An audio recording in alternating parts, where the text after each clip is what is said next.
there's a verse in Psalms 145, verse 4. It says, let each generation tell their children what glorious things he has done. Let each generation tell the next generation what God really done in their lives. Has God impacted your life? Come on. Has he changed your life? And not only does God change our life, but we are able to share with our kids. What a powerful way to say, God was with me all throughout these things. God, the same God was with me, he will be likewise to you. He's going to be faithful. The Bible talks about he's God of Abraham, Isaac, and Jacob. He's God of all generations. That's the God who changes. Today we're going to talk about the family, basically. How do we navigate families? Do you all have families? I have families. Anybody have families? We all have families. We're going to talk about how we impact our kids. But before I get all this wrapped up, I want to take an opportunity to honor a pastor, Pastor Ash. Can we give it up to Pastor Ash? She's amazing. She's a blessing to my life, my family, our church. I love this series. Has this series impacted your life? Come on. We're going to be talking about families and all the kids. One of the things she has marked my life and my family, she introduced to really intentionally impact your kids. She introduced about the Sabbath. Anybody practice Sabbath? It's basically you set aside a day, 24 hours, or if you can, 12 hours, just to enjoy God's presence, just enjoy what God has trusted you, play games, spend some time with God, spend time with your family. You talk about change, game changers. My family, Saturdays are Sabbath. We get to eat some yummy food. We leave the dishes aside for a minute. We're all about, let's have fun. My kids are always excited about Saturday. We have fun. Everything's up for grab. And it has changed the way we do. I absolutely leave the phone on the side on my Sabbath. It's all about family. We still talk about Jesus. We still do all the fun things. We still do games. We still wrestle even more. My kids love to wrestle things. So it's just a moment to say, I'm going to set aside this moment to enjoy what God has blessed me with. I'm going to set this aside to enjoy family He has given me. I'm going to set this time aside to connect with you. And we don't want to leave our family behind. And that's under her leadership. Thank you so much, Pastor Ash. And if you haven't, go ahead. If this is a new concept, try it. It's going to change your life. I know my wife is blessed because of it. I am blessed because of it. It took me a minute to focus because I always want to go. But now I'm just sitting. You just have fun. There's no clock. Just get to connect with people. So I love it. God is doing great things. Practice it. It's going to change your family dynamics. I got a couple fun pictures of my families. You get to meet my family on the picture there. I think I have one. This is our Christmas picture. This is my beautiful wife, Whitney. That's my daughter, Adeline, and then my son, Abishai. He's going to be a mighty man. I already speak by faith. The giant slayer, that's him. But in the everyday life, this is us right now. We're wild. We enjoy life. We have crazy hair. If you can't tell, that's my hair. That's her hair. Just kidding. That's actually her hair. That's us right there. One of those things I think God has sense of humor. Growing up, I always want an afro. Anybody ever want to grow an afro?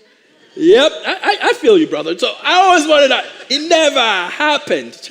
No matter how hard I wanted, it would grow and then just get itchy, all those. Here it is. Now I'm leaving it under my second generation. My daughter, she actually has it. It's a real one. So it's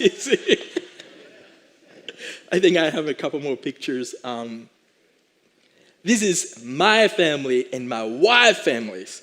So let me just tell you, before I met my wife, we are 7 in my family. So I never met anybody have bigger families. We're one of those families when they ever flew, they give us 2 paper to fill out. Because if you have more than 4 kids, God forbid, how many people you have? Well, make a whole line, And then I met my wife. There are 10 of them. I believe the more is the blessing. Why not? There are 10, and that's nieces and nephew included. The time we got married, I think they had 23 grandkids. I have nieces and nephews. Man, I am blessed, man. So that's my both our family connected. It's a blessing. And that's my little family before I got married. My dad and mom, my siblings. I was 16 here. I have not grown since then. Besides that, now I wear a dad sweater. Still the same. Everyone else you see there, I hate to admit it, to these days, they're all taller than me. So even that little boy there, I mean, he's a grown up now, they're all taller. You just have to accept it. I'm the oldest. It's hard. It's one of those hard pill to swallow, but it just comes. So there we are. That's us right there. And then I think I have last one. This is way back in the days, all of us wear the same. Did anybody, family, don't always have the same clothes? You grew up with Yeah, there were that family. We all have the same clothes, look like. Besides my youngest brother there. Yeah, we all squeezed to fit in that one couch. This is back in the day in Africa. I grew up in Rwanda, so this is my family. I'm very thankful for you. Hopefully, as I'm opening up my life, hopefully it's bringing you memories too. You know, part of talk about families is also to say, your family matters. God has a purpose for your life and your lineage, and you get to make a decision to impact them. And you get to relive those good memories. Hopefully there's a lot of them. And if there's a bad one, God's going to change them and He's going to redeem them. That's what we believe God will do. I want to kick it in. There's this story I want to share because we talk about generation. There's a story of a generation in my family. So I'm going to take you to a quick trip. Go with me. So long time ago, before I was ever been thought to be born or anything, there was my dad. My dad was 16 and like 10 or 11. He grew up in Rwanda. If anybody doesn't know, it's a very tiny country right in the center of Africa. During when he was a kid, this is before he was a teenager, there was a civil war, which later on, back in 1994, turned out to be a genocide, which is a really dark time. You talk about a really dark time. 1 million people died. You talk about neighbors, killing neighbors, families. It was just a bad time. But it was way before then. That's how things got bad and bad. So my dad is, at this point, 11. His family left Rwanda. People came, took advantage of them. They took his stuff. They burned their house. They stole cows, everything. He had to leave, him and his parents. I never met my grandpa. So I'm talking about my dad, because apparent reason he got persecuted. There's so many beatings. There's so many things that happened that he never got to be old and gray and all the different things. I never met him. And part of it's because the result of that hard life he lived, my grandpa. So my dad grew up, some part of his life, he was a refugee. They moved to Tanzania, which is a country beside it. His entire family split. Some went to Uganda, which I'm really excited to go to Uganda. There's a mission trip coming out that we tag team with a church and the Uganda church. It's exciting. God is moving here and in the nations. I'm really excited. And some of his family moved to Burundi, so there was like craziness, mayhem. So my dad, as a young boy, he had to learn how to survive. He had to learn to work really hard to provide for his family. At this point, I think his dad passed away at that young age, so he has to be a provider to his mom. Surviving was a real thing for my dad. No shoes, craziness. Whenever he tells these stories, I'm like, wow. And you are here today. Unbelievable. God takes you all the way through to this point. So thankful for God. Fast forward. Years later, he met my mom. Also, her story is crazy too. Her parents moved to Burundi as refugees. That's how he met with my mom. So she also born in Burundi because as a refugee. So they met. They had babies. That's my dad and my mom. That's us. That's me. My little me there.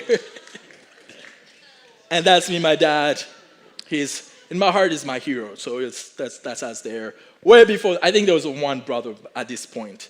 So they met. Dad took he actually got saved when I was 2 years old. He was, for the longest time, he was atheist because he couldn't believe that how could God would create this mess? How could God destroy family as you know it? But he met Jesus. Jesus changed his life. He couldn't fathom, he couldn't understand that God's power is beyond every broken places. God's power and healing and comfort overshadow everything he has experienced. And then he made a choice to say yes. And I'm the second generation because my daddy was the first one to say yes to Jesus. So I'm very thankful. Come on. Thank you, Jesus. So at this point, we're in Burundi. That's where I was born. We all moved to Rwanda right at the tail end of the genocide. Dark time, dun, dun, dun. This is no joke. It was really bad. And my dad growing up, because it's important for me safety and provisions and to take care of us, he made a choice as a young man to be that to my family. He worked crazy. I never know anybody who works hard like my dad. He protected us. We moved place to places. My family, we all been through a lot.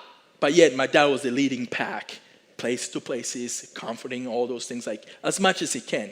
But along the way, those two things was more powerful that sometimes we never saw my dad. Sometimes we come home late. We were in bed, working. I am forever thankful for it, but also robbed, those moments with my dad. We never really, there'll be time we hang out, but there's time we don't. And I don't blame him. Some part of it. It's like, we need to survive here. So you got to work. At this point, you have 5, 6, 7 kids. Somebody got to work, make some money. Anybody had their parents work too really hard? Yeah, any show by hands? Yeah. Do you ever feel like you miss your parents at those moments? Yeah. And I'm going to jump ahead. I'm an avoider, so I kind of came to terms like, it's necessary my dad to work hard, so I don't need those feelings for my dad. Do you copy what I'm saying? Anybody ever felt that way? I actually came to terms like, it's a good thing, which is not a bad thing. Like, work. You got to do this so I can have food. I can be safe. But we also miss those moments. Fast forward. So the picture you saw when I was 16, this point, I remember this specific dinner we were, me and my siblings, my parents, and I don't know how this talk ended. We're talking, and my dad's like, I know you guys. You're my kids. I hang out with you. I take you to school sometimes. And then there was like a silence, awkward silence. Do you ever had those dinner times just get awkward silence? It's like people are disagreeing, but they're waiting for a second, right? And then some of us, I don't want to name names, they chuckled a little bit. And then some of us was braver than others. It wasn't me at that point. It's like, Dad, you do know us. It got awkward for a second. Yeah, just like this. It was very awkward. My dad, I looked to him. I did not dare say that. I didn't think emotions have any place in there, so I didn't say anything. That was my sister. And then my dad's like, I am confused. I know you guys. I have done a lot for you. I've worked hard, all these things. And that's all true. But he never really hanged out sometimes. There was sometimes he hanged out with us. And then within a few minutes, I can see sadness caves in his head. Really sad. And then he literally, from that day on, it's like, I need to do something different. And he realized, yes, he worked out, but he missed individual time with us. He missed family time. Although he worked hard, there's some part that he missed. And I remember making a choice like, I need to hang out with you. Sometimes we go out to eat, just me and him or siblings. We take turns, or sometimes he hang out with all of us. Literally changed our life. So my dad, only did he become like my hero because he provided and protected us, he became super duper hero because now he has time for me. He cares about my emotions. Life changed, and I'm forever thankful. And maybe it's you today. Maybe you never had it, right? And that's what we're going to talk about. Like, there's something about attachment styles, okay? We all, as a parent, we do our best. We take our kids to school, or we pay the bus to take them. We give them really great food. Some of us give organic food. We spend extra money. We take them to private school. We do dancing, sports, you name it. I mean, we sacrifice a lot. Do you feel that way sometimes? You laid it all. You lay your life down for my family, right? But sometimes there's this place that about 75% of us ignore. And again, it's not because we don't know. It's just there's so many going on. There's some places that we're just repeating what was done for us, which means ignoring the attachment connection, the emotional part of our family. We talk about emotional part of the kids, the emotional part that really a deal breaker to say, you're going to make in life, not just because you're healthy, but you're also emotionally healthy. Physically, spiritually, and emotionally healthy. And that's important. And some studies even say like some kids, They might eat good, do different things. But if they lack connection, if they lack comfort, they starve. Some kids die, literally. Or they starve for another connection, and they don't have it. But God can change that. God can change all those places. That's why I love Jesus so much. So we're going to look 3 things. And if you weren't here, we did this week 1, navigate relationship. If you weren't here, please check it out. It talks about avoiders, pleaser, and vacillator. This is our style, like our attachment style. That determines how we react. And it will change your life. It has impacted me and the relationship I have around me. But today we're going to take to the next level. We're going to say, okay, now that we sort of know what's our attachment style, this is how attachment style affect the kids. The way we treat them, this is how we are sort of making them making them avoiders and vacillators and pleasers. So we're going to start with the first one, avoiders. So this is a avoiders imprint. Anybody's avoider? I am absolutely avoider. We avoid emotion at all costs. We think intellectual. We don't think there's room for it, right? But there is. God made us to have connection with people. So I want to take a quick journey. Imagine with me. You're at the park. You are with your kid. You're sitting on the bench. They're playing the sandbox on the swing. You are keeping an eye on it. And all of a sudden, this train passed by it. Okay? Is everybody tracking with me? And it's hitting the horn. Maybe they're 2 years old. They get scared. They run towards you. They need comfort. As a parent, you're like, oh, it's not a big deal. It's just a train. Just go back to play. It's just a train. I got my eyes on you. Do you see me while I'm seated? You right there? You're right. This might hit the home. They get a little boo-boo. And they come to you. Oh, I got a little tiny cut. I heard this for real. Rub some dirt on. Move on. Usually we say this when they get a little bit older. But whatever it is, the situation is, we're literally saying, move on. There's no place for emotion. This act, the way we interact with our kids, is saying, well, suck it up, buddy. Just go on and play. But what really creates is, then they think there's no place for emotions, literally. They think, if I have emotions, I need to figure out my own. I don't need to have emotion. What would I need? It makes me weak. I need to go ask for help, and they don't even going to give it to me. I am not going to share. The other part, if I have emotion, I'm going to figure it out on my own. I don't need nobody. I'm all fine. Anybody feel that way? I feel that many times. I'm all good by myself. I need to figure out. Don't talk about showing us our emotions, right? But that breaks the intention of God. As an avoider, I know one of the things that happened to me as I had kids. My daughter showed you the picture. She has an afro. We can throw it again one more time so you can just look at her for a minute. Because this is where we hit home. There she is. So growing up, we never had bedtime stories, snuggle, and scary stories, all those things. Anybody ever? Is that me? Just me? The only one? You catch it with me. So we'll pray. My dad really made a choice when he comes to say yes to Jesus. We pray together as a family, and we will make our way to bed, as I said. That's all I know. Lo and behold, now I have a daughter. She wants affection. She wants comforting. And I have to go to take her to bed. I need to tell a story, to snuggle for 10 more minutes. Oh my gosh. Talk about uncomfortable things. Again, it's not because I don't care. I want you to hear my heart. I love her to death. Literally, I will catch the grenade for her. At the same time, I think she'll be fine. At least that's how I was, right? But long and behold, I realized I am not helping her. I have learned over the period of time, it's so crucial to be with her. Tell a story, snuggle, pray for another 5 minutes. I pray, she pray, we pray. We pray in my own language. She thinks it's hilarious. We do all these things because that helps her to open up. If I'm not willing to open up, why was she willing to open up, right? If I show her that the emotions have no place, do you think she's going to care about emotions? She won't. She's just going to be a little girl me. I don't want that. I didn't think I needed it, but I absolutely need it, right? And that's the avoider what does. And there's a couple of steps I want to talk about just in a minute for steps you can practice if you're an avoider or you've been in those situations as avoider, right? There's one. If you are uncomfortable, it means you are growing. You talk about growing, doing baby time stories. It was uncomfortable.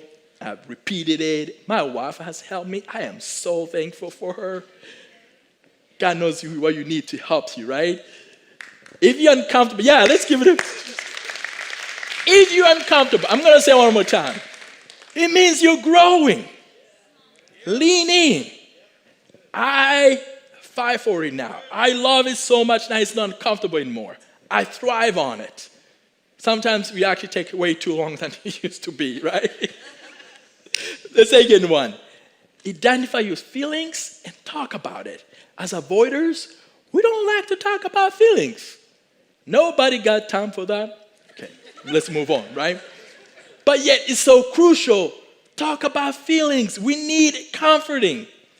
We need to show the kids you need comforting. A few months ago, I was walking my house, and I don't know where my foot was. I hit my toe on the table. I got hurt, and I was like, yeah! Screamed, right?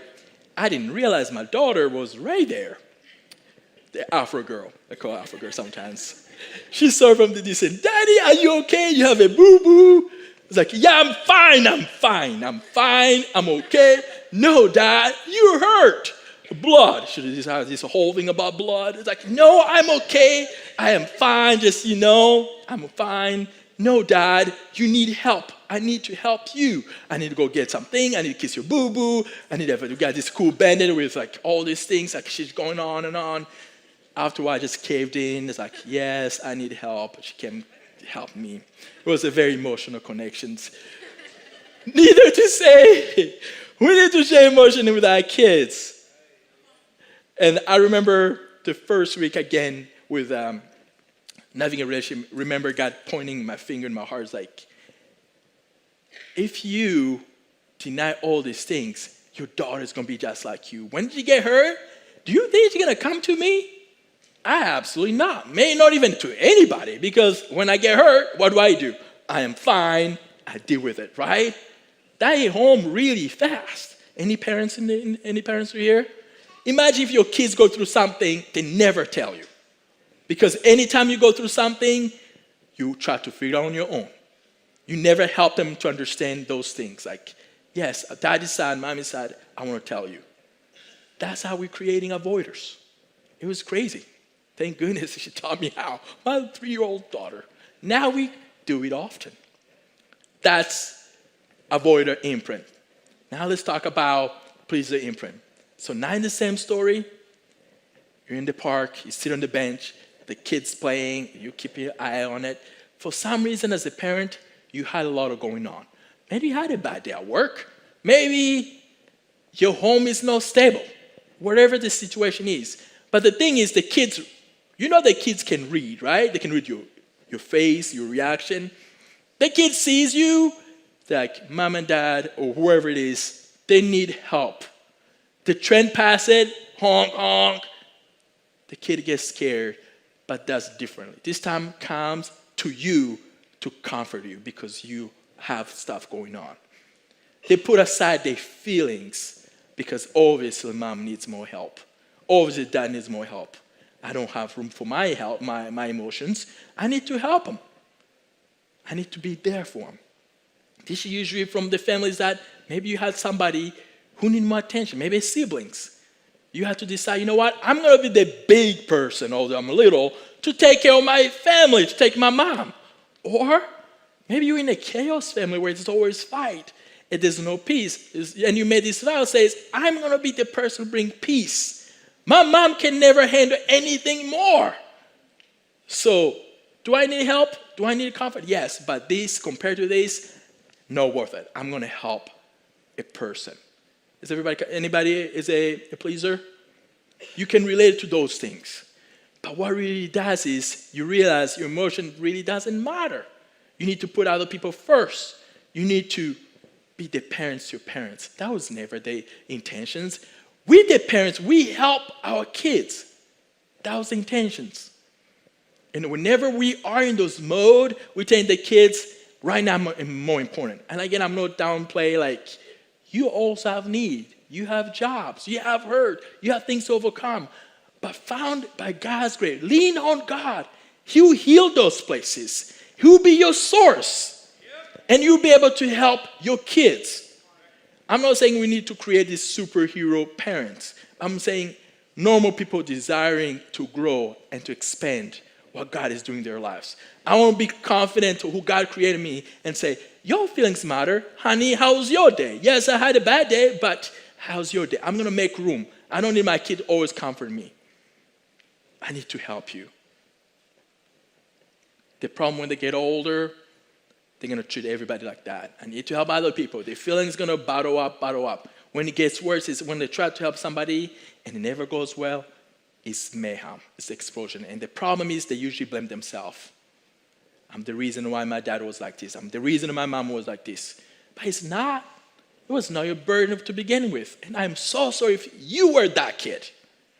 And my prayer today is like, God will heal those places so you don't pass it along to the next generation. Right? Because God will redeem those places. And I have a couple of things. Yeah, let's give it up to Jesus because God will do that.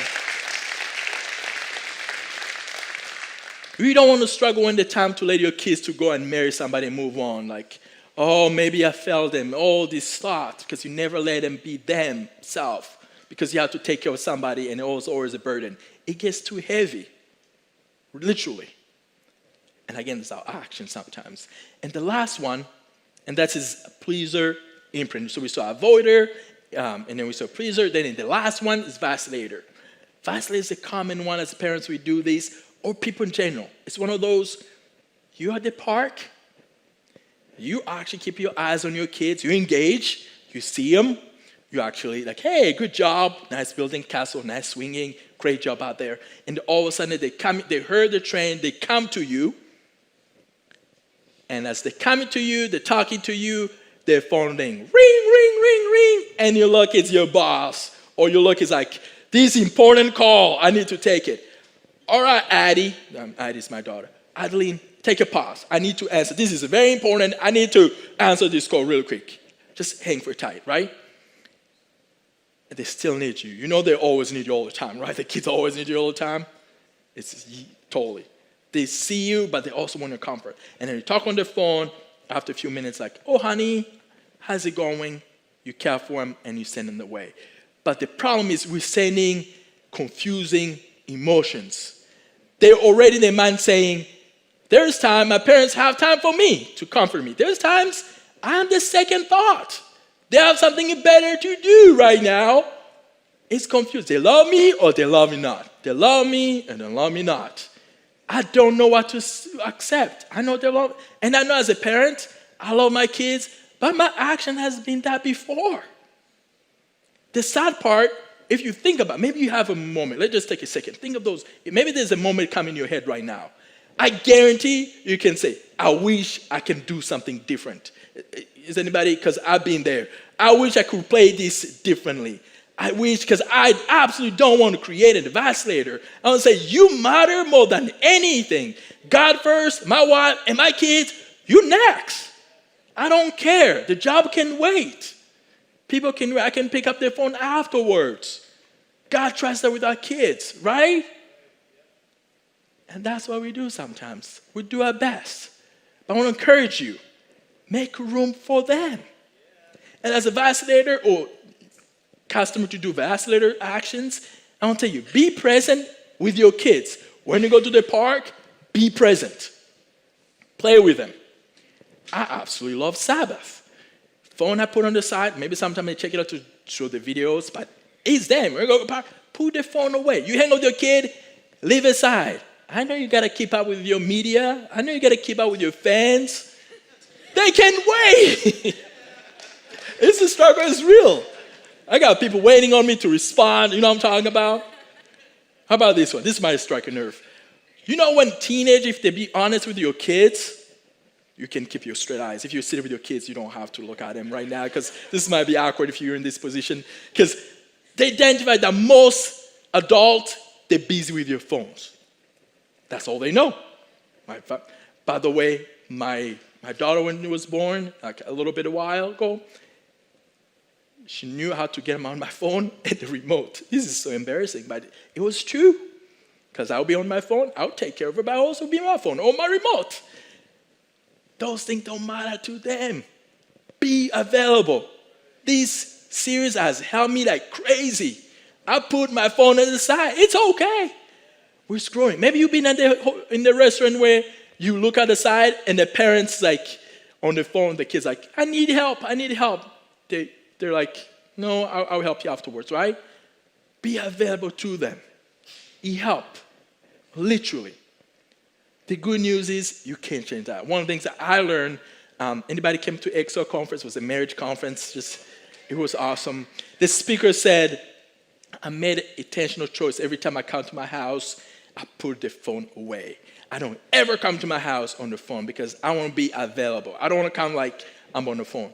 I've been trying to practice this. It will change your game. As parents, you're welcome. Try that. Be there. It's going to change the way. Ask, how's your day at work? How do you feel today, honey? How's your things, right?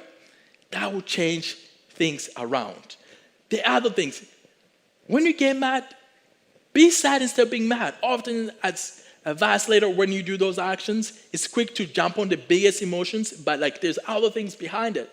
Because kids all know, like, they're all angry all the time. But maybe you're sad. Share your emotion. They'll learn how to do it the proper way. Show them how to interact with people when you even have conflict. They'll learn from you. You are the biggest one. You are the thing, right? But there's a good news. As we look at those things, and anybody relate to vacillator? Just show your hands. Yes.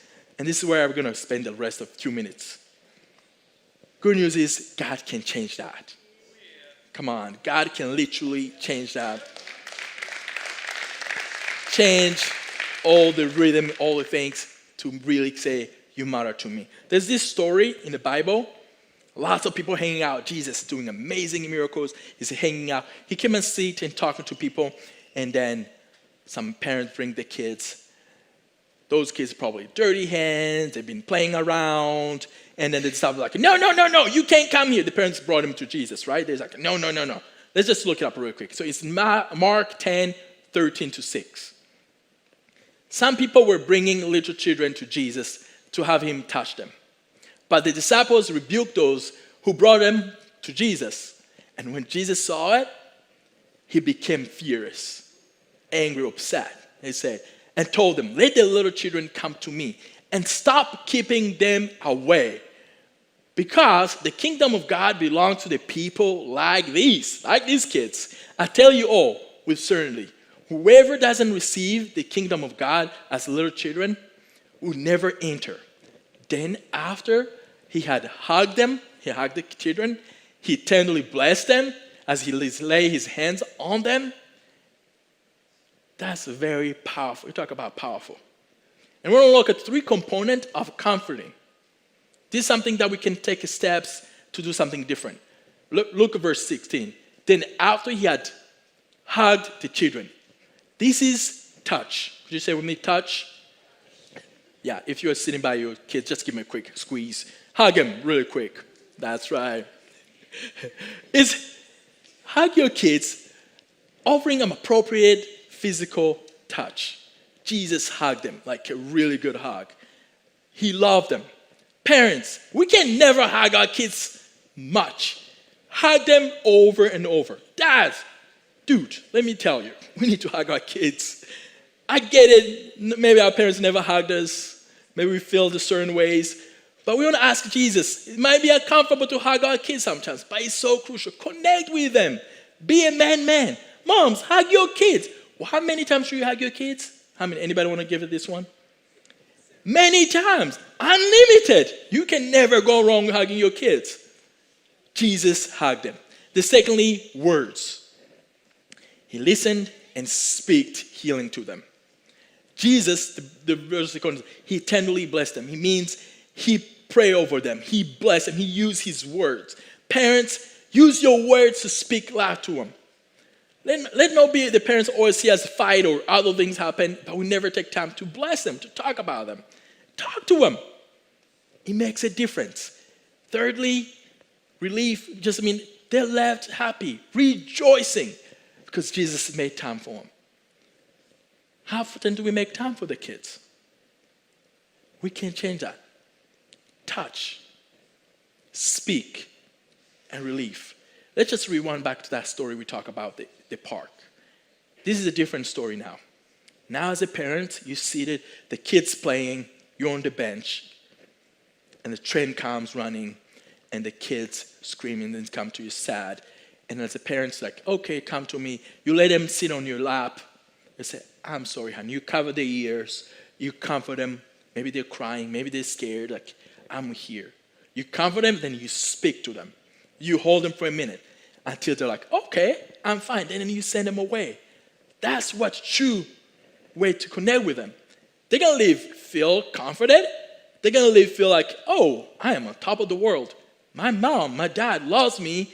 And they'll deal with other emotion the right way because you took time to comfort them. Is it helpful? It's not like the other 3 times. Avoiders, pleaser, vacillator. Where is there always something else? You saying, you're important to me. I'm going to comfort you. You're important to me. I'm going to speak words of love. You're important to me. I'm going to send you away happy and ready to play. Jesus, those 3 things, he hugged them. Let's hug our kids. Use the words, and kids are going to live differently. Maybe you're here today. Maybe distract nerve with things, how your parents treated it. Forgive them. They did their best. Also learn it doesn't have to be you. Learn how to do bedtime story like I did. Learn how to admit when you have feelings. Other things. Jesus will soften your heart. Who help you to parent like never done to you. Maybe you experience dysfunction family. It does not have to be you. God will do the work in you, but you have to be available. The other part, maybe you're not a parent. You're an uncle, you're an aunt, or you have kids that you have influence. One of the things I love, I'm part of the Hope Youth. I'm the director. And there's an awesome Hope Youth team. These adults I work alongside of them. We work with a teenager here. It's been amazing. God been moving. Come on, let's give it a shout to Jesus. The truth is, it's only out of the whole team, it's a few of us, 2 of us have kids. But everybody's passionate and love kids, love teenagers, they share love. Most kids, the study says, teenagers spend about 8 hours on media and all those things.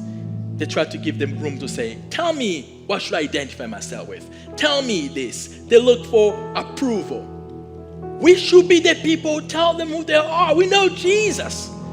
We know what God put in them. It can be your kids. It can be the kids around you. Some of your teachers. Speak life to them. Hug them. Be there for them. My heart is like, Jesus, use us to change, impact the next generation. Because they're going to be on their phone like we were. But we won't change that thing, right?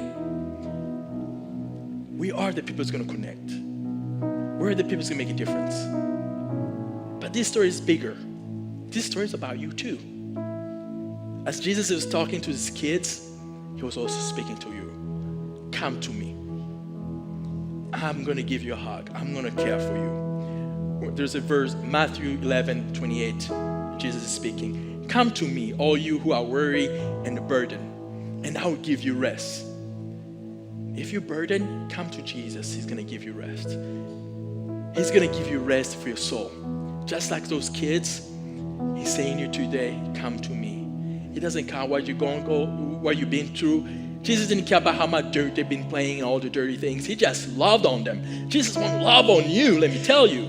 Jesus wants to squeeze you, say, I love you, I've been there for you. I want to impact your life. And then you can be able to even pass on to the next generations.